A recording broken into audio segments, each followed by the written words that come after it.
Right, do you remember Jackanory? Yeah, they used to tell the stories. Well, they had a guy on Jackanory telling the story of Cinderella, but they didn't realise he was dyslexic. And it went something like this.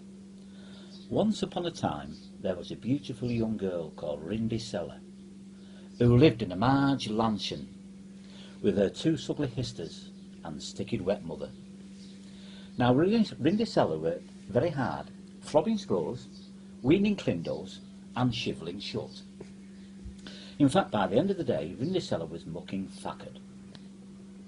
Now, Rindy Seller had two sisters, and they were called Mary Hinge and Betty Swallocks. And they both had tickets to both to the Gall. But they wouldn't let Rindy Seller go. In fact, her only friend was Buttons, and he wasn't speaking to Rindy Seller, because she wouldn't cook his sock. Later that night, Rindy Seller was sitting there all alone, and suddenly there was a hucking huge bang, and a little old lady appeared. Shinder's writ herself. "Foo the hooky you," she cried.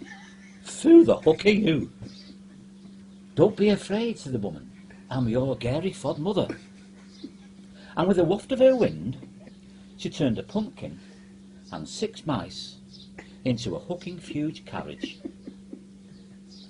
"Mice or crooking fighty," Rindy shouted. "It's a mucking firacle." But her Gary Fod mother said, "You must be back by midnight, or there'll be a cooking calamity." At the ball, Rindy Seller was dancing with the Pransome Hinds. He'd been there since 8 o'clock and was as fist as a part. "Shanty a fag," he said. "Shanty a fag." Suddenly the clock struck 12, and Rindy Seller pucking panicked and went running out of the ballroom, tripping Bass over Orlocks. "Bumcack! Bumcack!" cried the Pransome Hinds. "I didn't even get a Joe Blob." And looking down, he spotted Rindy Seller's slash glipper, and picking it up said, "Whoever this glipper sits, I shall marry."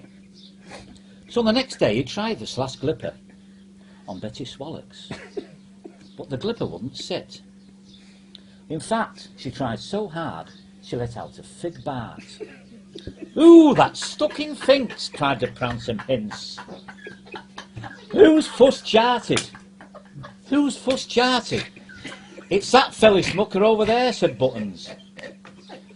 So he tried the slash glipper on Rindy Seller, and the glipper sitted, pucking perfectly, and taking hold of Rindy Seller's hand, took her upstairs and bagged her chains out.